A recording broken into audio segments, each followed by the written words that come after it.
Is that sharing properly? Yeah, that's perfect.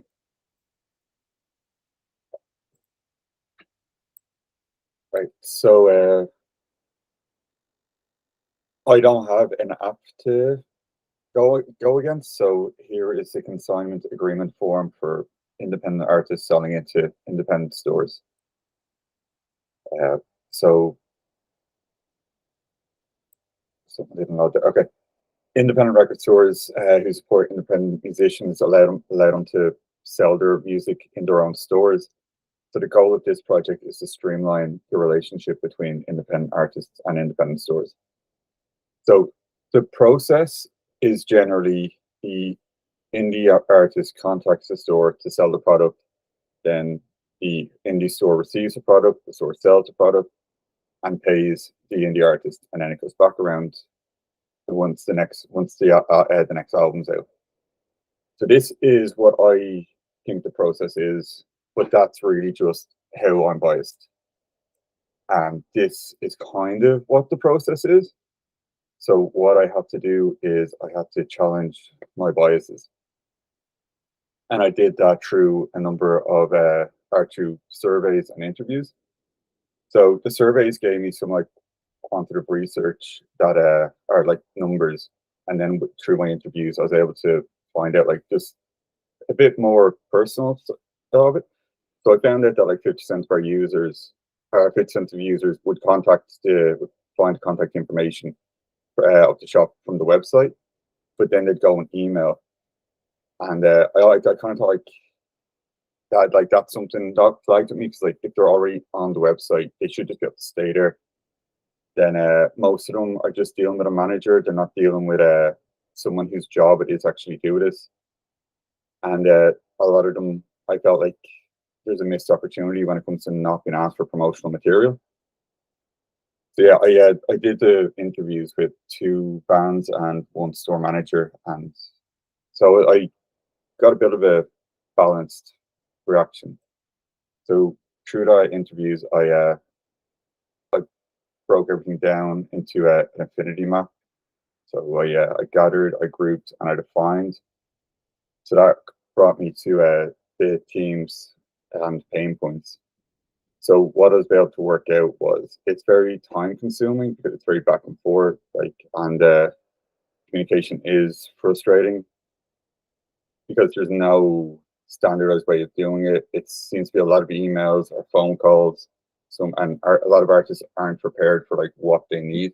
So some of them would have some of them have their album, they have their music, they wouldn't have like any and like a list of songs on it. They wouldn't have like how much they think it should cost. A lot of how much they think would cost. Or they'd have a retail price and a wholesale price, and it'd be taught like the percentage was. Then marketing options were rarely considered, which I feel is a missed opportunity for a physical shop. So after that, I did a competitive analysis and I looked at things because there's no true process. There's no like, here's an app. So I looked at apps who kind of have a similar process. So Bandcamp is where independent artists can sell their own stuff, but they are then managing their own shop. Reverb Nation does it to a certain extent. Big Cartel too, but Big Cartel is more like a baby Etsy, but kind of has a cool vibe to it. Merch Bar, similar. It's more about selling merch, but bands don't really like to do that. They like to sell merch themselves because a t-shirt costs like €2 to print, and then they can sell it for €20. Then, even though bands don't use Etsy a lot, it is one of the biggest online shops. So I thought it was a good way to benchmark some of the things that are needed or like that people expect, like from when they're selling or uploading a product online. So I broke down the band camps and I with some heuristic analysis and just to get like an overview of what what they have already established and what needs to be done, like how they do error prevention, their aesthetic, how to keep it all together. I did a similar thing with Etsy. Etsy's like it's a very step by step process, so I don't feel like anyone can get lost, which is one of the things I feel like is great for bands because like they don't really like. Sorry, this is might come across as bias and anecdotal, but a lot of them don't really want to do. Actually, it's not bias. A lot of them don't want to manage their own stuff. They just want someone else to sell it. Like they want to like make their music. So this is where we meet Jay. Jay is our persona. Jay just wants to make music. He doesn't want to. He doesn't want to manage his own stuff. So everything I do now, I'm talking to Jay and I'm seeing what does Jay have to offer, and how do I make Jay's life easier. So I then broke it down through an empathy map. What do they think? How do they feel? What do they say? And the conflicting things is like overwhelmed by what they have to do, but they really just want to get it out there and like engage as much as they can. So I did an initial storyboard of like what would Jay's journey be. So if we could streamline it, it would be he opens up his website, he logs into the website, he adds his album to the website, then he goes to the place to add his album, add his product details, he submits for review, then he gets a notification from the shop that says your album is gone. We're prepared to sell your album. Then this is my prioritization matrix, where I was breaking down like what needs to be, what I'll need to look into. So like maybe shops all have like an account for customers, so an account for an artist to sell. Same way Airbnb would have like if you're staying or if you're renting, then just the different things like what's important to get going and what's important to and what I can actually get done. So my problem statement is Jay is a musician with a part-time job who needs an efficient way to sell his records because he wants to spend his time on making music and not management. So how might we create a user-friendly application that simplifies the selling process by guiding users through the process while also highlighting additional opportunities within the store? And that's what I have. Any questions? That's amazing. Thank you so much, Ronan, for presenting. Lots of claps there. Presentation is amazing. And no, I think you covered everything. Liz, you want to ask a question or give feedback? Yeah, I thought that was a fantastic presentation, Ronan. One thing I was thinking when you were going through it, like there seems to be this education piece with the kind of bands, like trying to get them to give the information to the stores in like a way that's going to like give the stores what they want. And it kind of reminded me of what like I know it's different, but it kind of reminded me of what like Squarespace does when you're like making a website and how they kind of make it easy for people, like for something that's quite complicated, how they break that down into smaller chunks. That's actually a great point. Yeah, so I thought that might be something worth bringing into it, something like that. That could be really helpful because it just breaks it down into manageable chunks for the person, and it's good for them and it's good for the shop at the end of the day. Cool, thank you. I'll definitely consider Squarespace as well. It's always great to look at how different places approach it. Great. Thanks, Liz. Sarah, do you want to go next? Yeah, really, really lovely presentation. I feel like all of the presentations so far have been amazing. So great job on that as well. I was just going to ask, when you were looking at Bandcamp, something that kind of came to mind was how much of the process that's in Bandcamp can you have you tried out that process of like submitting your work to Bandcamp, and is there anything you can kind of take from that process? But also, is there anything that you can actually have sort of like that Bandcamp page and Bandcamp process, almost like plug that into some sort of application that kind of connects that bridge between the brick and mortar versus Bandcamp versus like another kind of third-party application? Just kind of like if a lot of these bands are initially putting a lot of their music onto Bandcamp and they're filling out all these forms, and some of them do sell physical music on Bandcamp as well. I'm just kind of curious, like maybe if there's any sort of kind of opportunity to almost like integrate what they're doing with the application that you're kind of thinking of to even speed up the process even more. or something like that. But I don't know what you were thinking in terms of what the process looks like for sort of brick and mortar shops and what the process looks like when you're putting items onto Bandcamp. But if there was any way to kind of figure out a little bit more what they're doing when they're asking for work to be submitted, and then what you can take from that and think about like potential like integration between what you're doing, and then maybe that even speeds up the process even more for musicians who may already be on Bandcamp. But just a random thought as you were kind of going through it, because I kind of feel like there's almost like a little bit of overlap. Obviously they're not doing the same thing, but potentially the information going in is going to be quite similar. So just a thought there. No, definitely, and that's that was it. I had a little worry when I seen Bandcamp. Like, oh, but they already cracked what I want to do. But then it's more like I could use Bandcamp as a starting ground and just integrate more of what the shop can do that Bandcamp can't do. But yeah, no, they've broken down in a nice way. I think you kind of have to be quite tech literate to use the Bandcamp. I know, like, they try to kind of hand it to you, but when I looked at other sites like Etsy were kind of holding your hand the whole way through. Where I get the feeling that Bandcamp's like you really have to know what you're doing. So it could be great for young artists, but we have a lot of like 50-year-olds with who are like bringing in their first album that they've done in the retirement years, and they would probably get afraid of Bandcamp. So that's one of the things I just have to make sure everyone can use it. That's a really good point. Like sometimes we're relying too much as well on like, you know, people being tech savvy and everything, but there's a lot of applications and everything that also, like, you know, older generations have to use. Not to say that people who are 50 are old, but you know, it's not the same like 50 and 15. And Rob, you also had a question, or sorry, Yeah, Peter. I just wanted to say a couple things. I think your explanation of the problems has really come on. I know we were in the same breakout for discovery, but I just think it's so that first slide and putting the form there it's such a clever mechanism for like everyone on this call. The moment they saw that form went, oh God.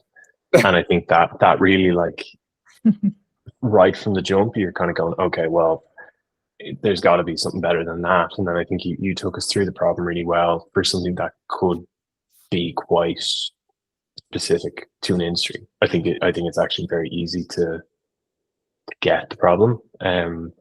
So I think you did a really good job at that and kind of telling the story. The other thing was just, and we talked about this a little bit in the discovery, the end of the discovery thing, and it's for the next step really. But I think this is, you know, obviously it's a very pragmatic problem. It's a real usability, getting the right data in the right place in the right format, all that sort of stuff.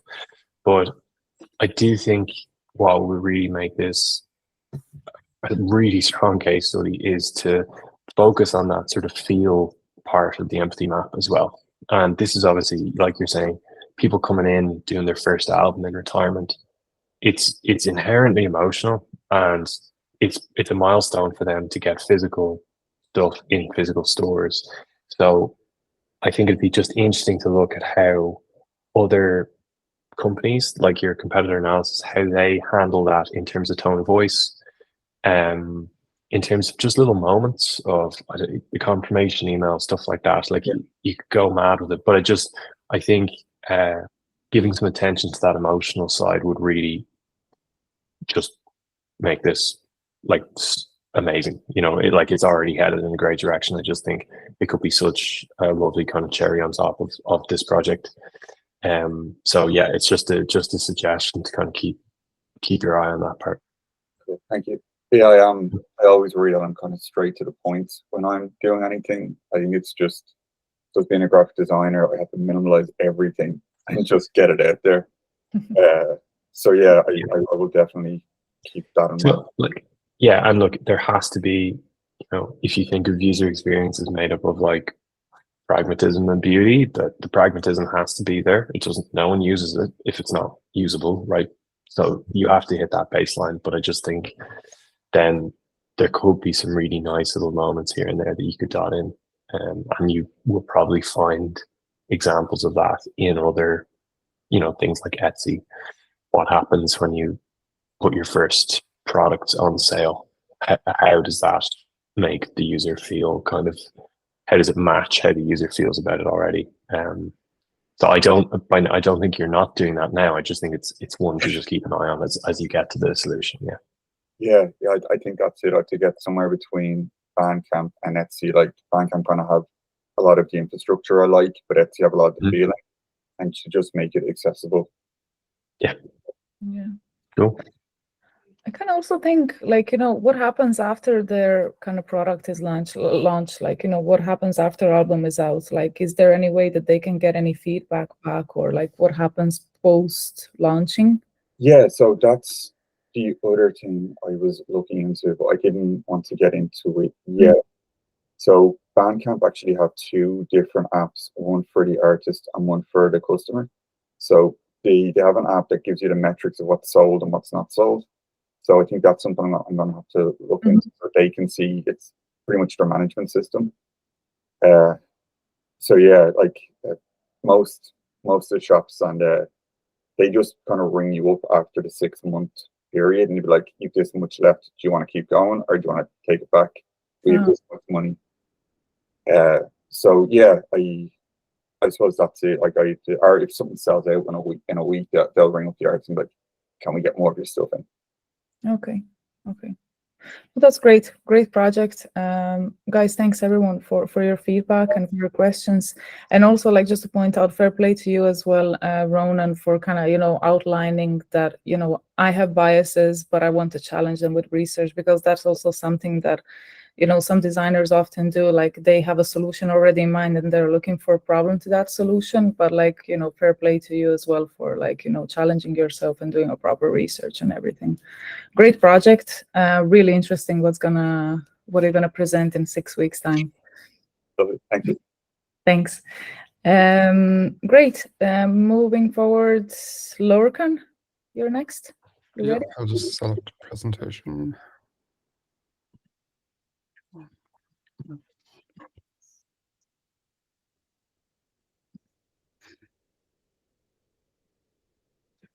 Okay, I think it's sharing now, is it? Sorry. Okay, that's working. Okay, so for my case study, I set myself the challenge of improving Ryanair's in-flight ordering app feature. So kind of here's how the presentation will run. So kind of first I'm going to look at the background, next then into research, then online survey, heuristic analysis, competitive analysis, usability testing, and opportunities. And then we look at the define stage, the user persona, storyboard, customer journey map, empty map, and finally we look at next steps. So a little background on Ryanair. These figures were taken from the 23 annual report. So their passengers, they have 169 million passengers with 3,000 daily flights, and the app has 25 million downloads. And there's an ancillary revenue of 3.8 billion. And it's just worth noting that the ancillary revenue is made up of flight add-ons such as baggage, priority boarding, seat selection, and in-flight purchases. They don't actually give a figure for just in-flight purchases, it's kind of combined.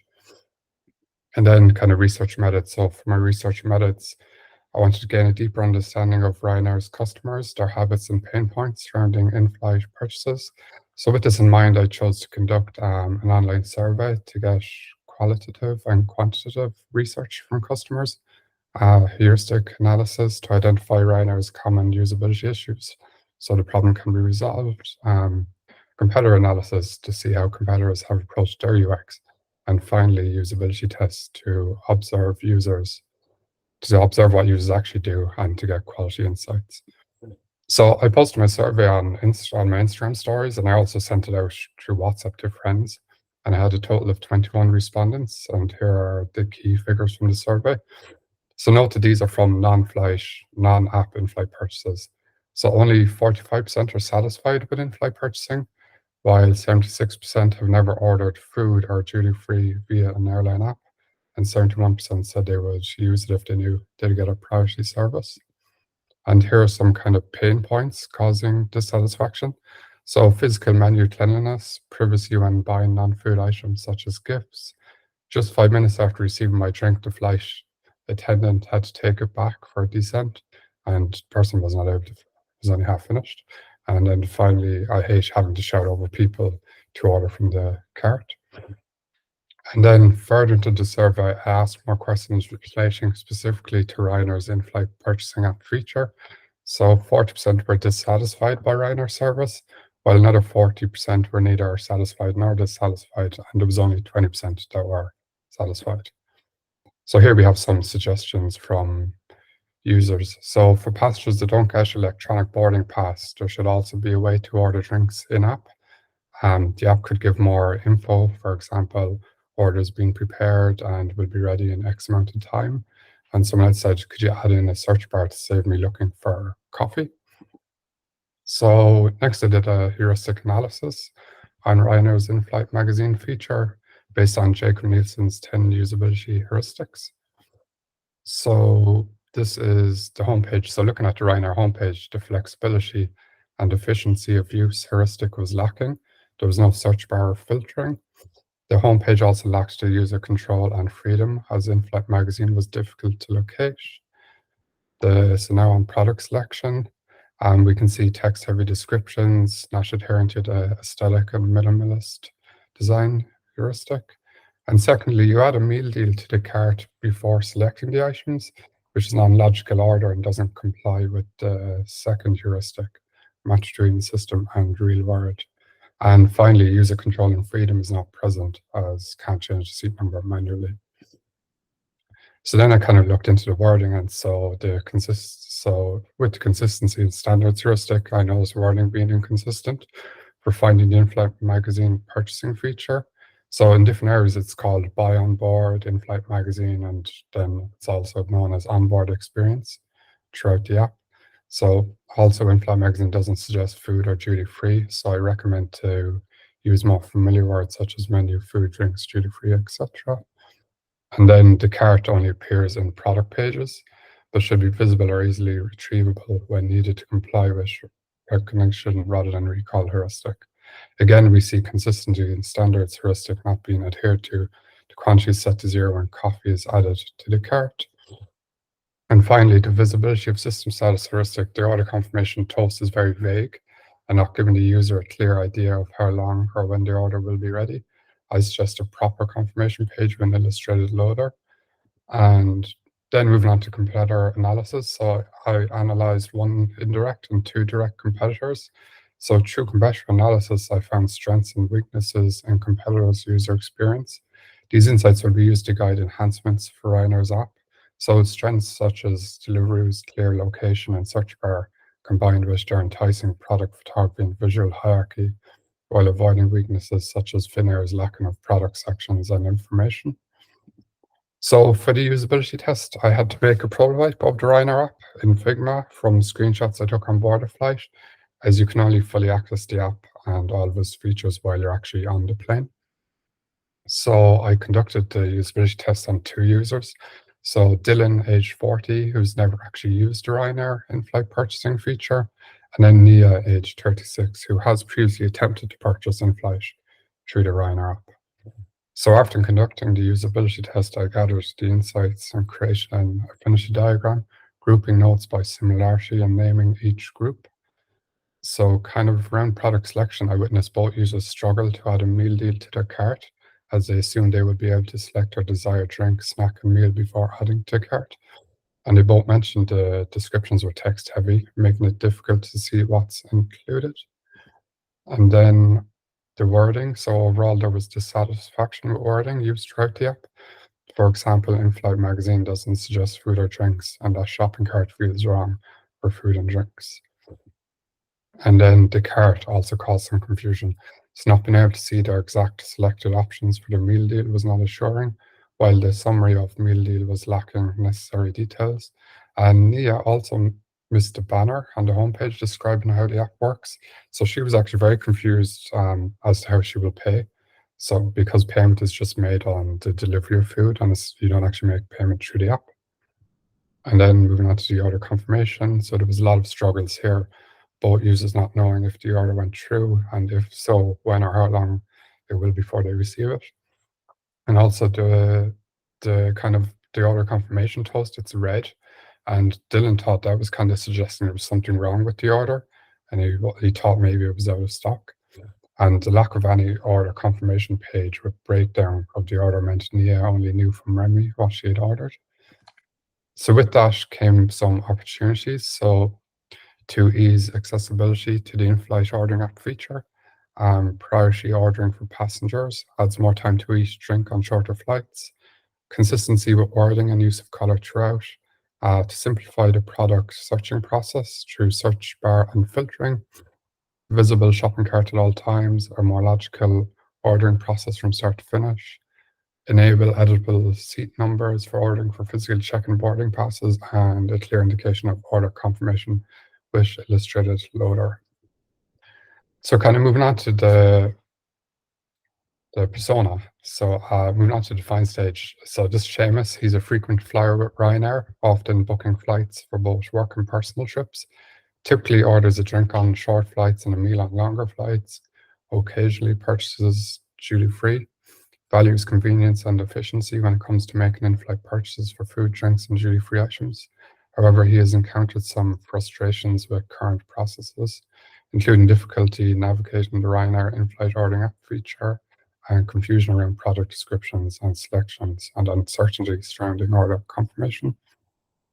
And then looking at his user goals, so he likes to order in-flight meals / drinks through the app, get your priority service, minimize stress, intuitive ordering process. He wants to feel in control. He wants user-friendly and consistent language. He also wants to order food for a partner, which is seated elsewhere on the plane, and a clear indication of order confirmation.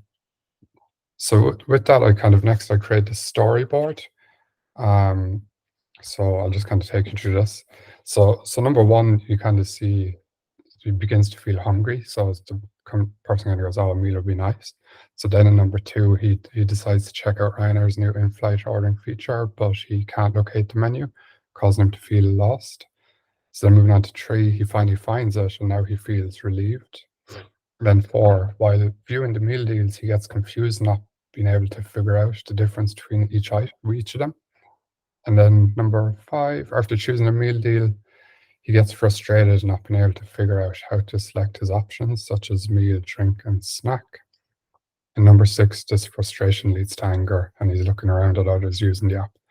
So number seven, finally he figures it out. Meal deal options are selected after adding meal deal to the cart.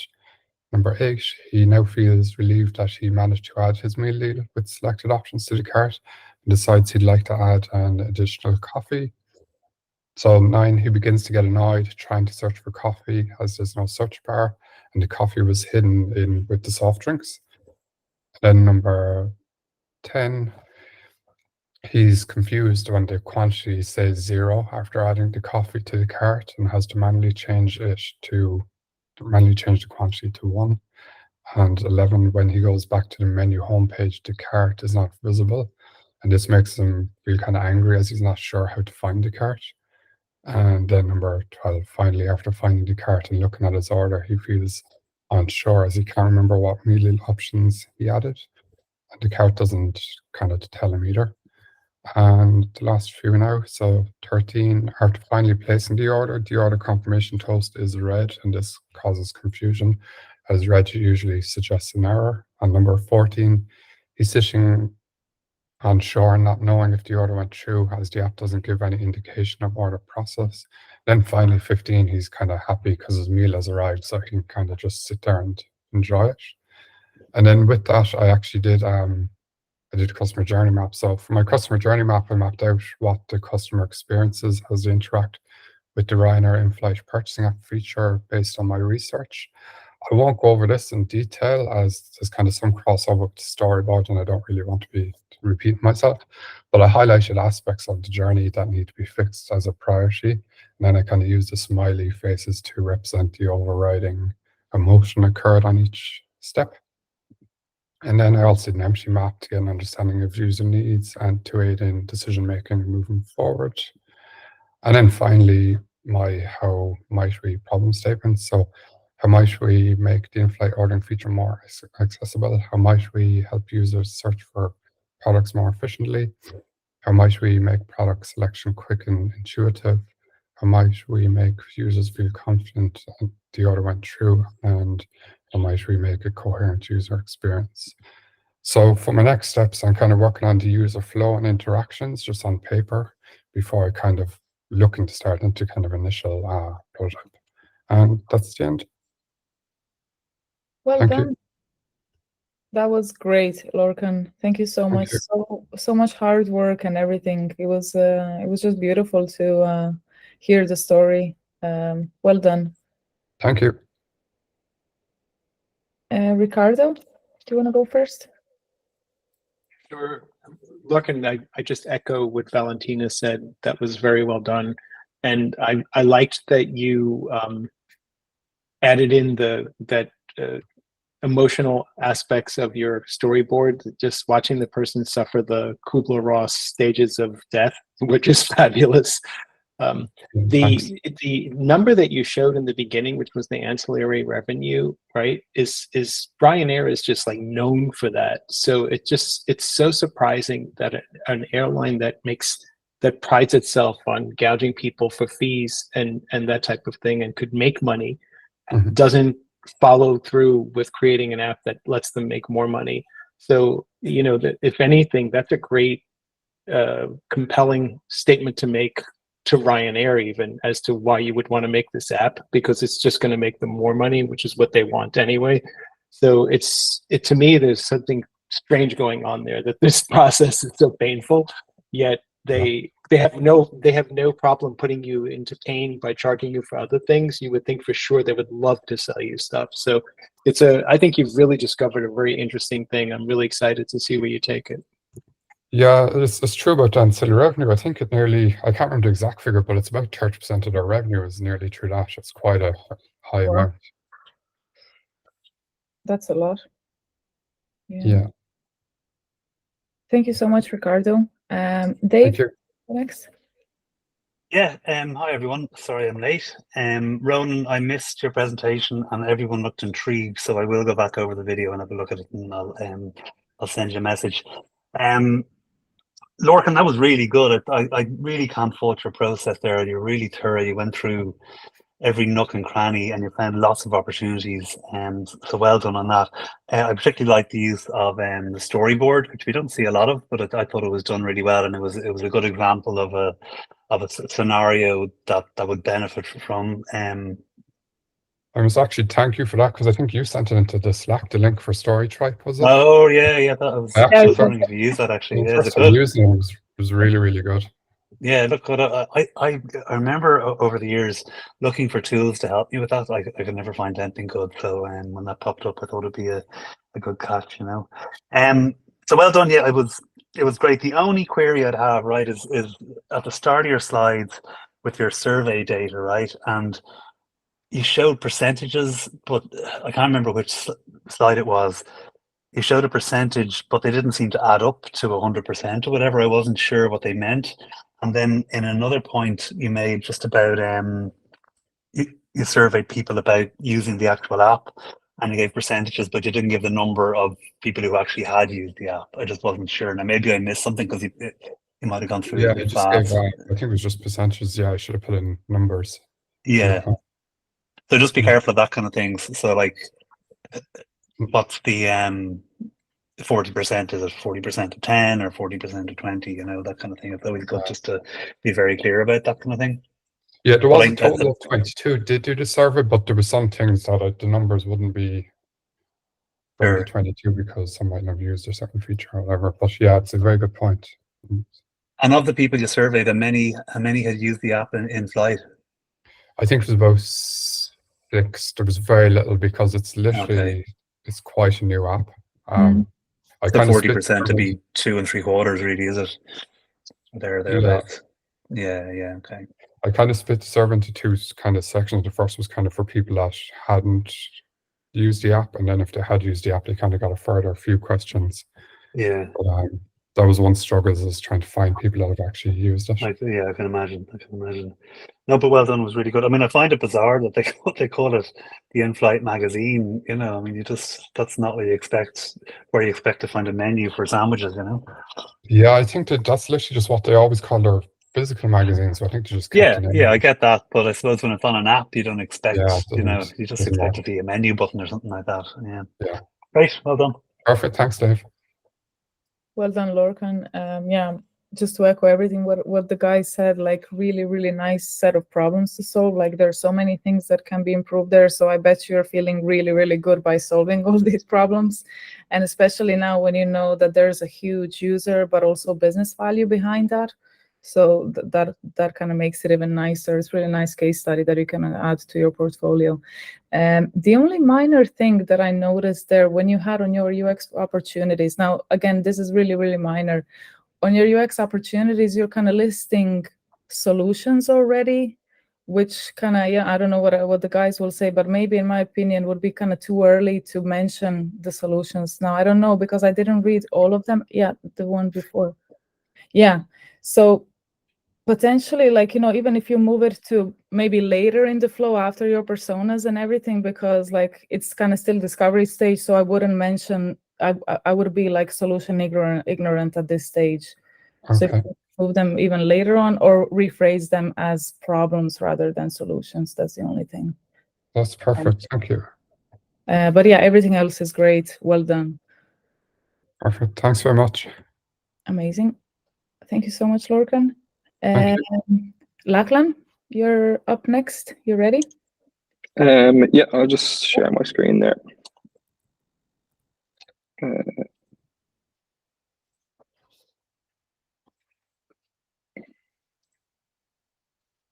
Now, does that come up for you guys? Yeah. Yeah, perfect. Okay, so hi everyone. Today I'll be presenting the defined stage of my research for the MyFitnessPal app.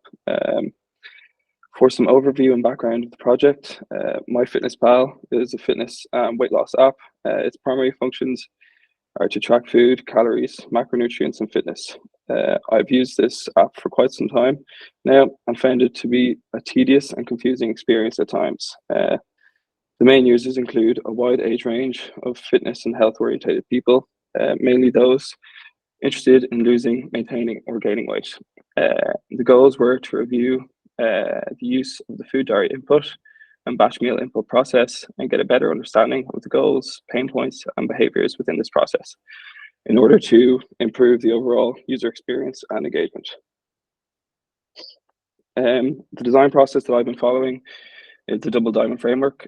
Currently, I'm at the define stage and I've been narrowing down all of the pain points and insights that were gathered from the research stage.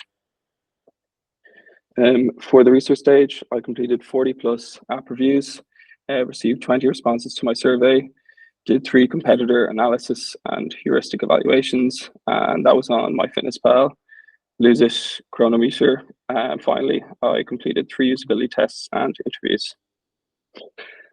With all of my research, I created a affinity diagram. This is what it looked like after I went through each stage of the research.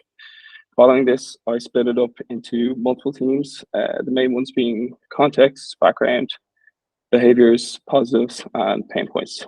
I tagged each theme and then mapped them back into sequential order of where they took place within the user's journey through the app. Now, so some of the main research findings I found for the context and background on the users were that 95% of people use the app daily, and when they were in a period of using it, 85% found the barcode scanner to be the most useful, and 80% of people wanted to lose weight. People already felt that trying to lose weight was an overwhelming task, so they wanted something that would make their journey easier. Also, dietary habits change when users track their food, so they end up eating the same thing every day and will avoid difficult meals to track, as it's easier to have set or repeating meals or repeating food within the app.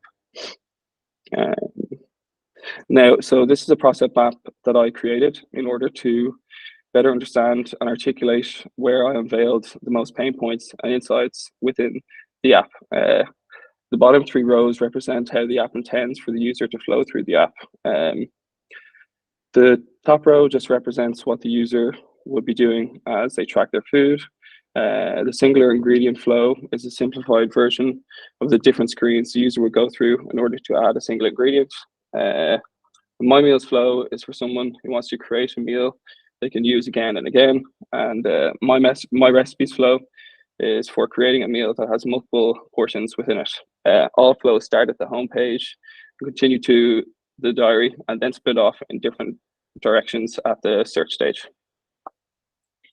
So I overlaid these red dots just to represent where there was the highest amount of pain points and insights from my research. And I'll briefly go through them now just to give an overview. So on the homepage, the behaviors of the user demonstrated that their primary goal was to add food. The home screen is filled with other features like step tracker, exercise tracker, weight tracker, and more, which means the app's primary use case is not front and center. Within the diary, users have said that the ability to see how much calories are left over for each meal is very important, as it gives them guidance on what they can eat for the rest of the day. Most important markers to the user when searching for food is the protein, fat, fiber, and overall calories. Scanning products and searching by brand name is the preferred way to find an accurate listing. So this cluster of red dots is shared across both the search and add ingredient screens. Users are very frustrated with the inaccurate food listings. There can be multiple results for the same ingredient, all with different calorie values. Accuracy is very important to the user, as they're already putting in the work to lose the weight and do not want to be affected by an inaccurate food listing. Also, many ingredients do not have grams as a measurement, so users have to tap into each search result and then tap again to view their measurement options to see if it has grams. This is a very frustrating and time-wasting process for the user. And the main thing that stood out in this section was the app's terminology and workflow on how to input the weight of an ingredient. When an ingredient is selected, there's two small pop-up boxes, one called number of servings and the other called serving size. So if I wanted to, for example, add 200 grams of chicken, I must change the serving size to 1 gram and then submit 200 for the number of servings. So the number of servings is being multiplied by the serving size. This is a very confusing process, and I could see from the competitor analysis that that other apps had a much simpler way of doing this. This cluster represents the shared issues between the My Meals and My Recipe category. In my usability tests, the users were tasked with adding a batch meal. None of the users even attempted to use either of these sections, even though that's how the app intended it to be. They all had invented their own processes that involved using the single ingredient flow and a combination of other apps like the Notes app and the Calculator app, which was time consuming and frustrating for the user. For the My Meal section, individually, I noticed issues with duplicating past meals and no clear guidance on how to portion it within the app. And then similar issues arose for the My Recipe section, which again were editing or duplicating meals and understanding how to portion food. Finally, there were some small issues within the search and add ingredient sections of the My Recipe flow. For example, if a user pressed the back button on their phone at these stages, it would cancel the whole recipe creation and start the flow again. And in this slide, I just wanted to further demonstrate the issues the users had completing the batch meal task. So the flow marked out in red is how they use the app, and when tasked with adding a batch meal. As we can see, the My Meals and My Recipe section were not touched at all. Users would do the single ingredient flow over and over again to add the ingredients and use outside apps like the Notes and the Calculator to divide the ingredients into portions and note them down. I also created a user persona to represent my average user. So this is Connor. He's a longtime user of MyFitnessPal. He has used it on and off whenever he had a goal to lose weight. Currently, he wants to lose some weight for his upcoming holidays, so we'll start tracking to get a handle on his diet. So a quote from him is, "Dieting is hard enough, so I want something that tracks my food easily and with minimal effort." His main goals is to use MyFitnessPal to help him quickly and accurately track his food. Would like to track some batch meals and be as accurate as possible, so his effort in the gym is not going to waste. Overall frustrations are deciphering between the multiple listings of the same ingredient as to which has the correct macros, logging and portioning a batch meal so he can evenly split his protein and calories, and he finds he wastes too much time via trial and error figuring out how the app's features work. For the empty map, I'll just call out some of the main things. So user feels frustrated and overwhelmed. Accuracy of ingredients is very important. Testing out other features on the app is perceived to be more effort than inputting data through his own methods. Long-time user has developed habits to overcome the app's flaws, and creating a batch meal is made even into a more difficult process when trying to portion it correctly via the app. And in this section, I just wanted to list out some of the main pain points I uncovered during my research and then map them to a functional requirement that may resolve the issue. So for example, number one on the list is the pain point for finding grams as a measurement, and the functional requirement is to improve the search results to include grams or filter function to cut out results without desired measurement. For my prioritization matrix, I then mapped the functional requirements that from the previous slide onto the graph in order to find out what jobs should be tackled first and what can be saved for last.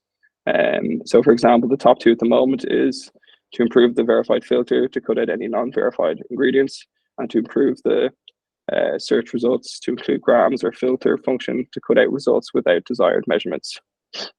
And for my problem statement then, users find it difficult to easily add ingredients accurately to the food diary, which results in a prolonged and counterintuitive process, adding to their already difficult goal to lose, maintain, or gain weight. The batch meal function within the app is not being used as intended due to its ambiguity and complexity, leaving users to create their own complicated and tedious workflows in order to accomplish the task. And how might we improve the app to work in harmony with the goals of the user to lose, maintain, or gain weight, to reduce the user's time spent logging an ingredient or batch meal, and create a workflow that is intuitive, accurate, and efficient. Thanks. That's everything. That was great. Thank you so much, Lachlan. Just in Thank you. time. Yeah, I knew I was getting close to it, so. No, that was great. Rob, do you want to start first? Yeah. Hey, Lachlan. I just wanted to, I think it's all really good. I kind of can't, there's nothing. I just wanted to call out that process map, when it came up, I thought was so good. And then the fact that you were able to continue using it to tell all the stories, that is just, I'm stealing that as an idea. Yeah. Like that was really, really good. And I just like generally just, you clearly have, like, you're really getting into the detail of the process of what's there, how people are using it, and I think you did a really good job of then explaining that back in a really kind of easily digestible way. So yeah, just really that process map is something else, and I like the how detailed you've gotten with it. I'm looking forward to seeing where you go with it. Perfect, thank you. I actually have to thank Sarah. She introduced me to the process map. I hadn't heard of it before, but yeah, as I worked through it, it really did help because I had a lot of research in my affinity diagram. So mapping it back over the process map really helped me kind of understand where the issues were happening the most and how the users were going wrong. So yeah, it really did help me digest everything that I'd uncovered. Very good. Well done, Lachlan and Sarah, then. Yeah. Thanks, Rob. Ricardo, do you want to go next? Sure. Lachlan, again, I echo what Rob said, that this is also the second time I've seen you show this information, and you have definitely boiled it down to a much more understandable and digestible manner. I can also, again, sense how passionate you are about the topic, because you clearly have a deep knowledge of what's going on here.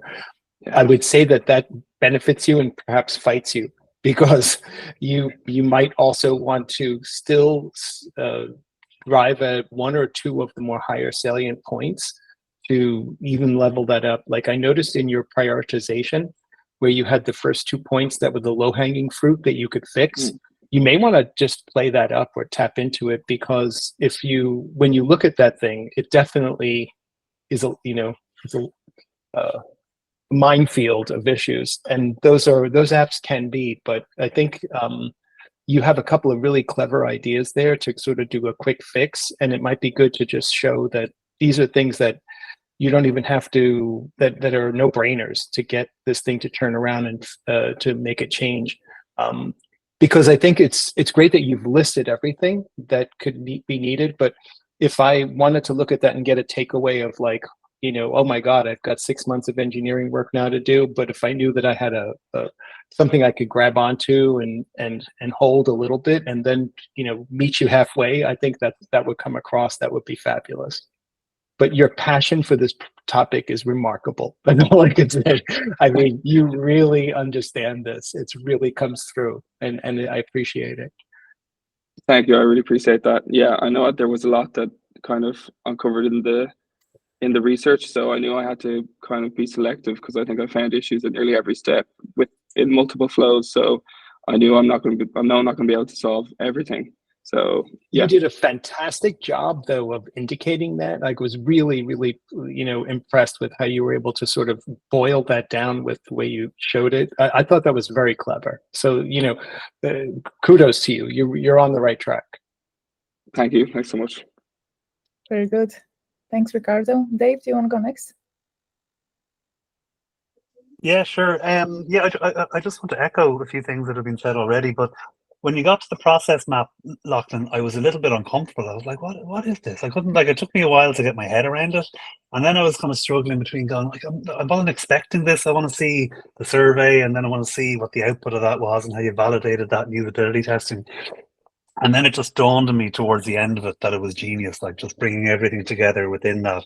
I thought it was really good, and I'll also be stealing it going forward. So well done on that, and well done to Sarah as well for bringing it forward. One thing I would say to you, and I'll say this to all the mentees, is try and show the app you're talking about, because people looking at your presentations, if they have a visual of the problems or a visual of what the app looks like, it really helps tell the story, and it helps them kind of identify the problems as well as they go, and maybe see things that you mightn't see or whatever. A lot of words on a page is fine, but if you have a visual reference, it really helps kind of emphasize your points, so that's just a bit of a tip there. But yeah, well done. Great work. Thanks, Dave. Thanks so much. Very good. Thanks, Dave. Sarah, do you want to go next? Yeah, I just wanted to just chime in and just say there's no well done to me. I only gave Lachlan a couple of tools and he did it all himself, and he did a fantastic job. So no credit here. We just kind of looked at a few techniques and things that he can kind of use to synthesize the work, but he did it all himself, and it's really fantastic. So really great job. And that's all. No notes. Thanks, Sarah. Very good. Yeah, great work with the presentation, as Dave said as well. Like, I also expected to see, like, the details from research and everything, but you kind of framed everything in the process map. And similarly to what Dave said, and the guys, like, when I saw process map, I kind of thought, oh, it would be really nice if instead of, like, titles, you actually had a screen. I know that would be like maybe too big for the slide that you had, but maybe in your case study or wherever this goes later on, maybe you can, like, instead of having like a title of each screen, maybe have a proper screen. Not sure if this is doable or not, but it's just something. That's actually how it started, as the screens. I had the screens done out in the process map, and then it was a bit too big, and I felt I was getting too small when I tried to put onto a slide. So I tried to synthesize it and just kind of have it more clear and professional looking, I suppose. But yeah, the screen is how I worked it out, kind of, how I mapped it out, and through hours then as well over the flows and stuff. No, great job, really, like, entire presentation and all the work that you've done. It's amazing. And also, like, how you kind of link the functional requirements with putting them on prioritization matrix. Everything was just like really, really nice to listen. Great project, really. Well done. Thanks. Great. Emily, you ready? Yep. Just Perfect. get my presentation up.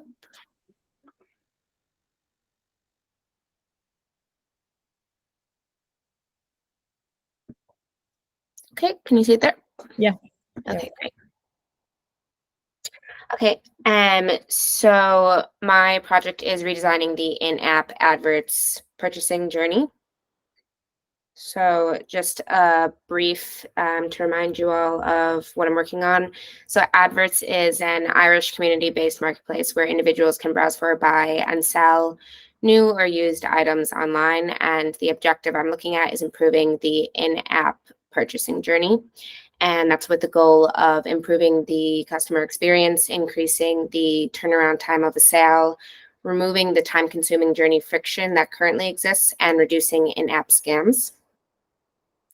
So then just a quick overview of the design process as the double diamond that we're working through. So we're currently in the middle.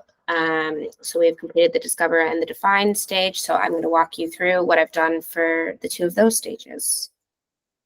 So an overview of the discover phase. The goal of my research was to explore the user interactions and experiences with the existing journey from the buyer and the seller's point of views. And I did that through desk research, which included looking at user reviews on the App Store, the Google Play Store, and Reddit.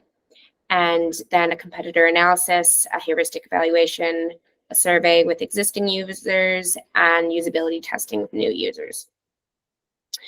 So for the competitor analysis, I looked at Facebook Marketplace, Done Deal, Gumtree, TradeMe, and eBay. And below is just an example of the Facebook Marketplace analysis that I did. I know it's very hard to read there, but just kind of to give a visual of the thought process that I had going through the different competitors. And what I did was I used green sticky notes for items that I found were positive throughout my experiences going through the journeys myself and taking the screenshots, and then red for where I kind of found myself in a bit of friction or frustrated throughout the journeys. So then I have there the heuristic evaluation. And again, that's more just for visualization of kind of my thought process throughout it. But this was my first heuristic evaluation as well. So I wasn't exactly sure the best route to go about it. But for me, the best way to do it was to break up the different rules of thumb by using color coding and then putting them all within the same journey. And I thought it really helped me to be able to spot the parts of the journey that kind of had a bit more friction, and for me to look out for any pain points throughout the future of my testing. So then the overall key findings for the desk research, I kind of just collated all of the information from those three tactics, and where I found themes between all of them. These were the key findings, and these included that overall, the customers seemed overwhelmed by busy screens and congestion within the app, and that trust and communication are vital between buyers and sellers. And customers want better filters, and especially a search-based, location-based search, which currently doesn't exist in the app. You can only just put per county, which, if you're in between two counties, that's not super helpful because it could give you a lot of extra information that you don't necessarily need. And then also that Adverts is not viewed as a modern brand compared to other second-hand marketplaces. And mostly that people want to be able to communicate with the sellers easier and before they have to formally put in an offer. And that labeling is extremely important because there was a lot of inconsistencies throughout the app of whether something was called an offer or a private message then it turns into, rather than an accepted offer. So there is a bit of inconsistency there. So then we go to the survey. So I let my survey run for a week, and I collected overall 39 responses with a target of existing Adverts users. And these were just kind of some of the key findings. It also really helped looking at personas later down the line, just to kind of get some background on who is the person that's using Adverts and why are they using Adverts. So the goal of the survey was to understand who uses adverts and then the parts of the journeys that they like and they dislike. And I personally found the survey to be the most difficult part of my research because I've not done one before. And I didn't expect it to be as difficult as I thought it was going to be. And then looking back on it, it was definitely a tough one. And to my surprise, one of the main key findings was a lot of people found both the buyer and the seller journey generally favorable, which was like the average was between 7 to 8 out of 10 people ranked it, which then that led to further questions that weren't included in the survey kind of after the fact. Dave and I discussed that, you know, a good question would have been to consider asking how long people have been using adverts to understand, do they think it's easy because it's muscle memory at that point from how often they've used it, or do they genuinely think it's easy because it's easy? But despite some of the unexpected results, I do think that actually helped influence my usability testing next, because it did give me some kind of questions to base off of and dive a little bit deeper into in the usability testing. But just some other key findings from the survey is that the top liked features are people like the ability to sell. So that kind of showed to me that sell ranked higher than buy. So perhaps that the sell journey was a bit easier than the buying journey. And then the search, but on the disliked features, this was kind of went along with my hypothesis that the look and feel, the private messages, and the filters were at the top of the disliked features. And then people also just suggested some of their top favored additions that could be included, which were a payment service, a location-based search, and more product details to filter by. So then the findings of my usability testing, so the goal of my usability testing was to observe the new user's experience then and understanding of buying an item. So I chose at that point to focus from the perspective of the buyer. And I worked with 3 new users, and I started with just interviewing them to gather their previous information or their previous experiences with secondhand marketplaces in general, even though they weren't very familiar with adverts itself. And then I had them go into adverts and just kind of browse on their own and describe to me their initial thoughts of the platform. And then we went into a task of, I prompted them to find and place an offer on an item, and it was one that I had fakely posted, so they didn't have to deal with any external people. But the findings then from that, all 3 users very strongly kind of had the same overlapping problems throughout the journeys and thoughts throughout the journeys, which was lucky for me, but it was reassuring that it is an issue for new users, but not necessarily for experienced users, like the thoughts that Dave and I had from the survey. So the key findings there were that the search and filter were overloaded and non-specific to these item that someone is looking for. It was just generalized and the same filter options regardless of the category.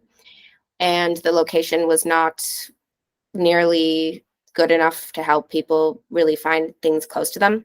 And then the private messages and the offers, the expectation is that the user will be able to contact them before making a formal offer.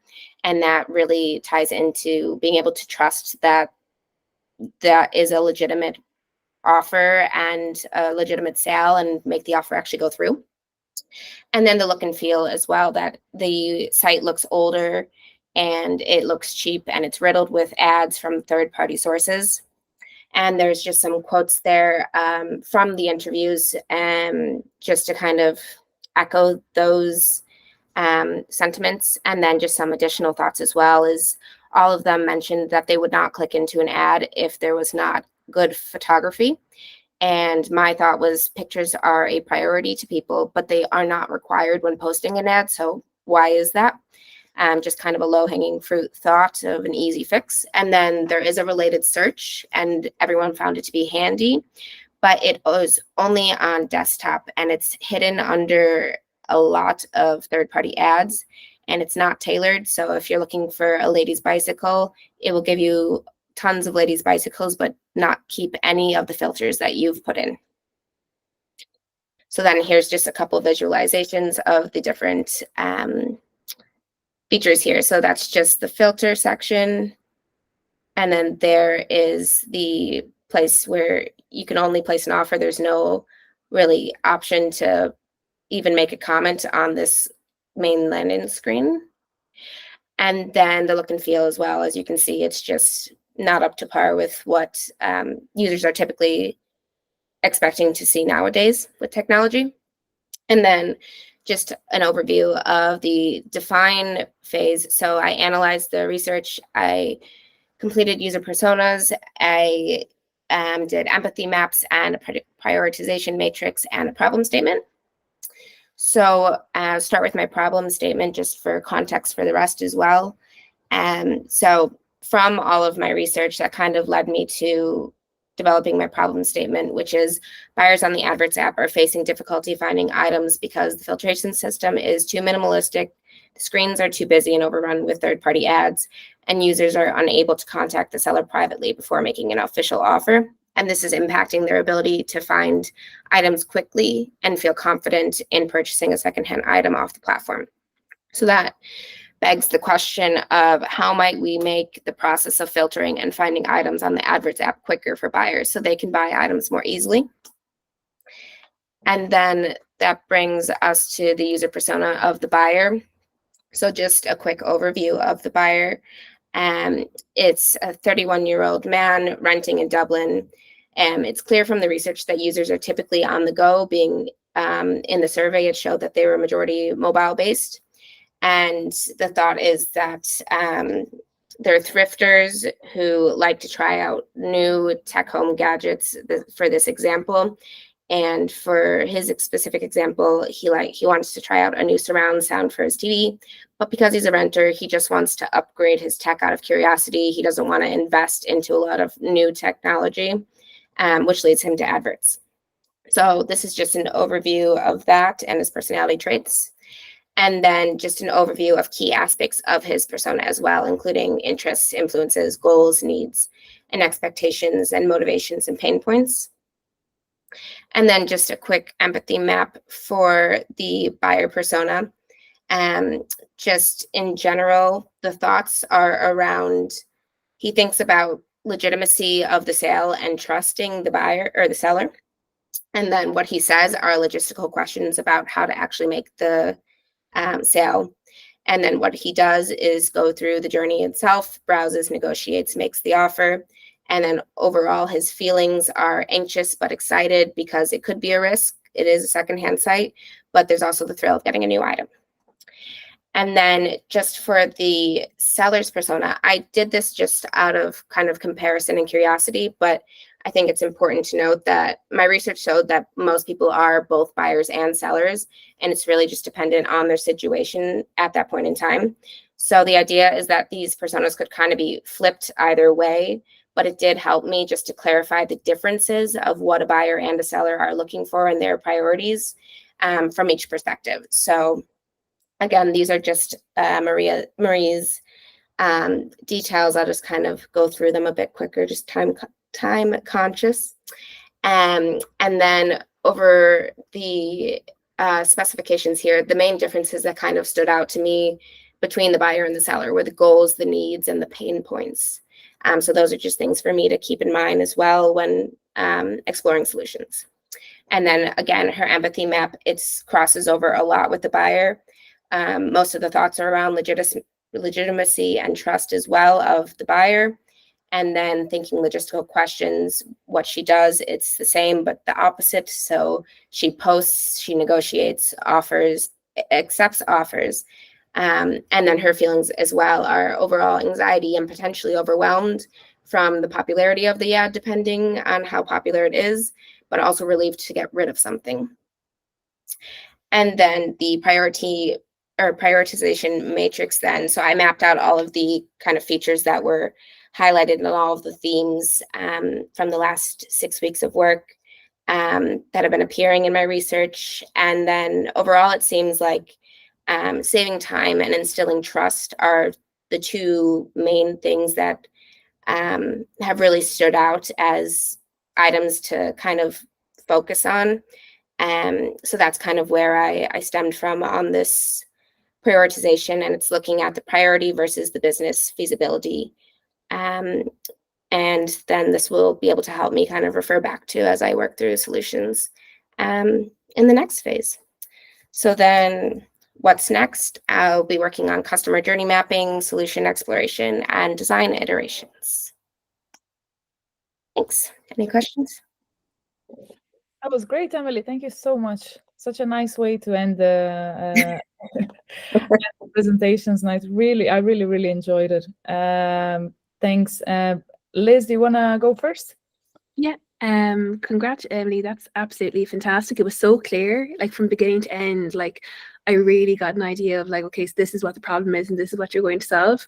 I'm actually not even sure my what I'm going to say is relevant, because you put up that prioritization list at the end, and I could see that kind of being able to contact the seller wasn't really high up on the list. But I was just going to say, like, just be careful around that. My husband's a farmer, so he buys and sells animals, and like he doesn't buy and sell them on adverts. He sells them on Daft and things like that. But he gets inundated with phone calls because they have like they have the phone numbers on Daft.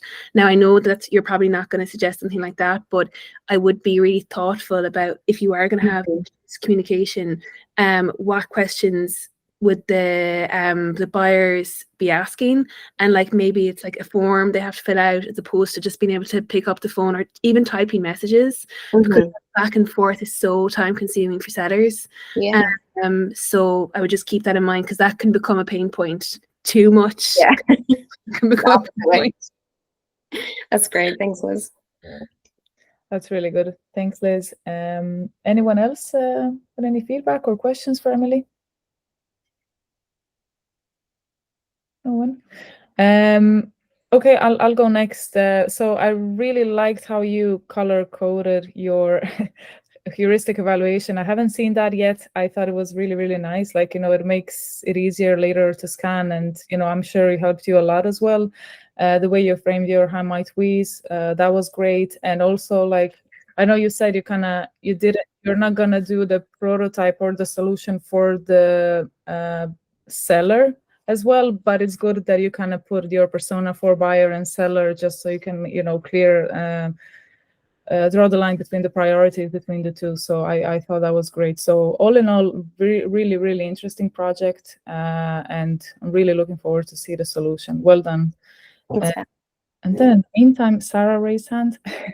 Sorry. Yeah, just to leave a kind of, I guess, just a final note that no, it's really great. It's super clear.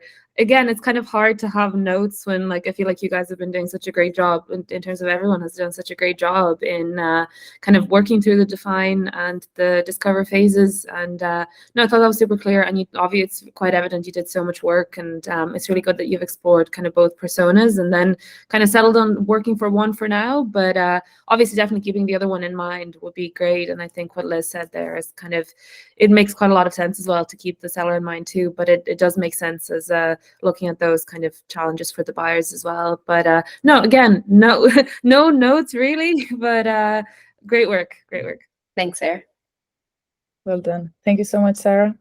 Anyone else wants to say? Okay. Well, again, thank you so much, guys, for joining last night and tonight, for everyone who presented tonight and also last night, for all your feedback, guys, for your hard work. Like, it's really so amazing to see all your projects and everything. Like, it's so rewarding to see how you're progressing. It just seemed like we started yesterday with the projects and you're already like, halfway there. So well done to everyone. I said last night as well, we're going to have Jamie walking us through Figma and all the functionalities on 26th, but I'm going to be posting more details on that on LinkedIn and also on Slack. And yeah, that's it. If you have any questions, just let me know. I'll be posting this video and the video from last night tonight on Slack for everyone who missed anything. And for you, Dave, so you can watch Ronan's. Okay, amazing. Thank you so much, guys. Talk to you soon. Thanks, guys. Enjoy your Thanks. night. Buddy. Bye. Thank you. Thank you. Thank you, Bye. guys.